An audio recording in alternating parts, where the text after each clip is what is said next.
Throughout that morning, the building was abuzz with mutters. Staff whispered behind printers and by water cooler, nervously looking over shoulders. No one dared speak freely of what they'd seen by Durjay, the snobbish rich kid, kicking a cleaner and spewing abuse at her like she was rubbish. If you're new, please subscribe to our channel, like this video, and don't forget to share it with your family and friends. Also, let us know where you're watching from. Something in the air had changed. Even after what happened, Madame Ifeoma did not report him. She did not cry. She just picked up her rag, settled herself, and walked out of the lobby quietly, like a woman off to write her will. But she was not going home. She was heading upstairs to the boardroom on the 20th floor. As the golden elevator took her up, she stood alone in it, gazing into her reflection on the mirrored walls. Her face was tired, looking, but her eyes blazed with inner fire. 10 years had passed since she had set foot back in that boardroom. 10 years of mopping the floors of her own business. 10 years of keeping silent as others reveled at what she had created. The elevator bell rang. 2 security men at the boardroom door straightened up when they noticed her. They knew her face, naturally they did.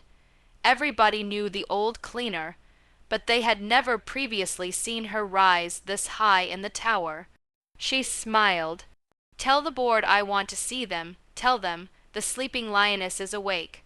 One of the guards ran inside the meeting room. Inside, the board was deep in discussion. At the head of the table sat El-Hadji Durjay, Kobi's father, confident, powerful, full of pride. He was speaking about $1 billion Naira expansion project when the guard interrupted. "Sir, Madame Ifeoma wants to see you." Durjay frowned. "Who?" One elderly board member suddenly sat up. "You mean Madame Ifeoma Al-Adel." Silence! The name shook the room. Madame Ifeoma Al-Adel, the very first founder of Zenith Towers, the lady who passed on the controls to the board a decade ago and went into hiding from public view. Durjay's face paled. "That Madame Ifeoma." "Yes, sir," said the guard, "but she's the cleaner. The one who sweeps the lobby." There was a gasp in the room. "You mean she's been here all these years, working as a cleaner?" And then the door opened. Madame Ifeoma walked in, no mop, no bucket, just quiet power. Her faded wrapper swayed softly, but her eyes commanded the room. She walked straight to the head of the table and faced El-Hadji Durjay. "Get up from my chair." At first he laughed awkwardly. "Madame, maybe you're confused." "Don't speak," she interrupted him. "You've spoken too much. For 10 years I sat in your chair, wielding the authority I granted you, and this morning your son, the one you treated like a prince, kicked me in the lobby of my own building because he believed I was a cleaner." She put a brown envelope on the table.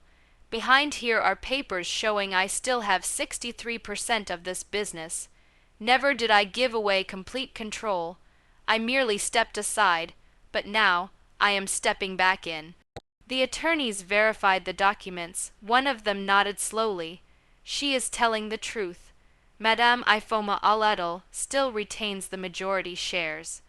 El-Hadji Durjay, I stuttered. "Please let's discuss this." "No," she spat.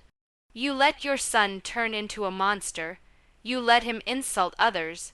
You taught him that he owned this world. Well, today that world ends." She swiveled around to the board. "As of today, I am reinstating full authority as founder and CEO of Zenith Towers. My first action, El-Hadji Durjay, you are dismissed immediately." Gasps erupted in the room. Durjay, I slumped over in his chair, defeated. The boardroom bull was now a shadow of his former self. Later that afternoon, Zenith Towers issued a memo.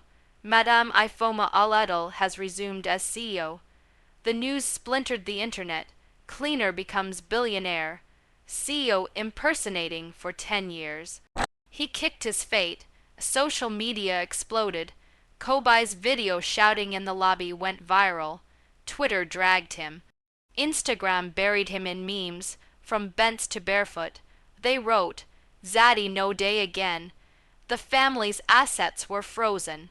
El Hadji Durjai's house in Banana Island was seized. Investigations into shady contracts began.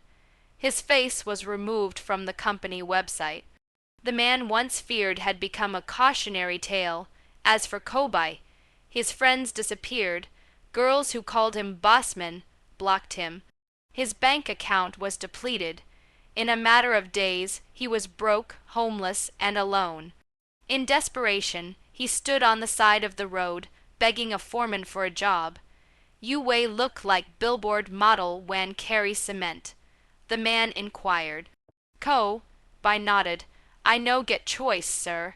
He labored on a building site, sweating, breaking, learning humility in the sun. He lugged blocks, misplaced cement, slept on the floor of an unused shop. No longer designer suits. No longer perfume.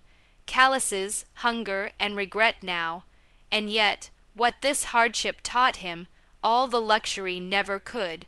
1 year later, Madame Ifeoma stood at the top floor of Zenith Towers, gazing out over Lagos. Behind her, a secretary intoned, "Ma, someone is here to see you. He's been waiting since morning. Who is it?" The secretary paused. "A young man, claims his name is Kobi Durjai. She slowly turned. "Send him in." He came in wearing nondescript clothes, his skin roughened by work, his eyes chastened. He knelt down.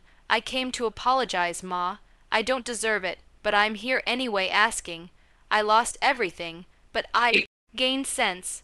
Madame Ifeoma gazed at him for a long time. Then she spoke. "Get up, Kobi. Suffering has taught you something privilege never had the chance to." She moved to her desk, took a file and handed it to him. "It is not a job.